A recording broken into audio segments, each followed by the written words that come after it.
Hi guys, what's up? This is me, Cybel. Welcome to my YouTube channel. So nandito po kami ngayon sa dagatan. Susuba talaga yung ngalan sa amin dito guys. Kasama ko yung aking pinsan na si Manang Imi. Huwat ako nang.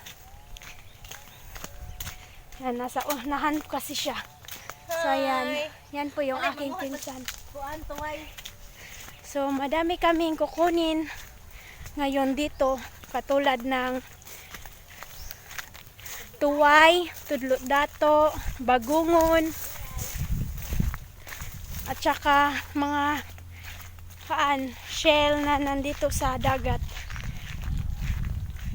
So naglakad kami ngayon sa aming kukunan ng tuway at saka tudlo dato, at yung bagungon ay madadaanan lang namin sa tangke, kaya sa pag-uwi lang namin manguha kami ng bagungon dahil madadaanan lang kasi namin yan. Yung tuway kasi at saka yung tudlo dato ay kailangan talagang hanapin. So ipapakita ko sa inyo guys kung paano namin ito kukunin. So watch until the end.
Ngayon guys ay ipapakita ko sa inyo kung paano namin kukunin yung bagungon. So nandito pala kami ngayon sa malaking tangke.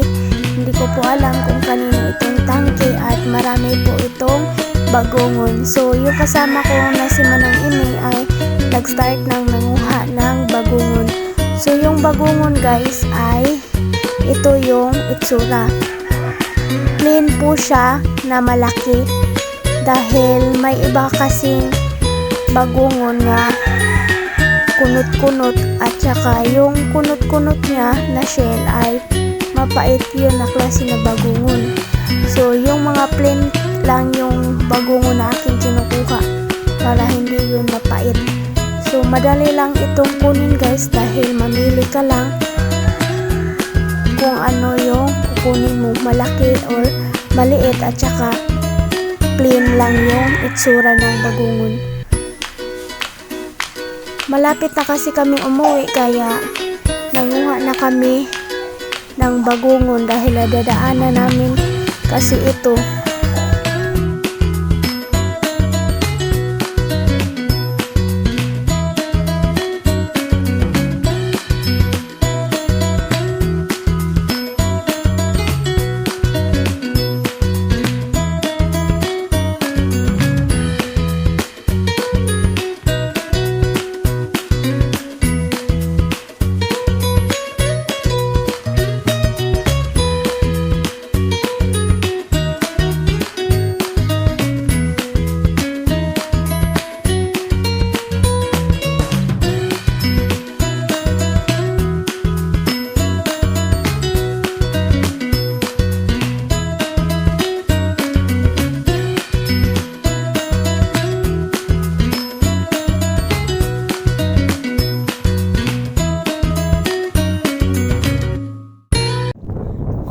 Kami ngayon guys at ito yung aming dinaanan sa pagpunta at sa pag-uwi na rin. So ito po pala yung aking nakuha, isang knit bag, at inilagay ko ulit sa isang knit bag para hindi mayagyag. So maraming salamat po sa matyagang panonood. Bye bye and God bless.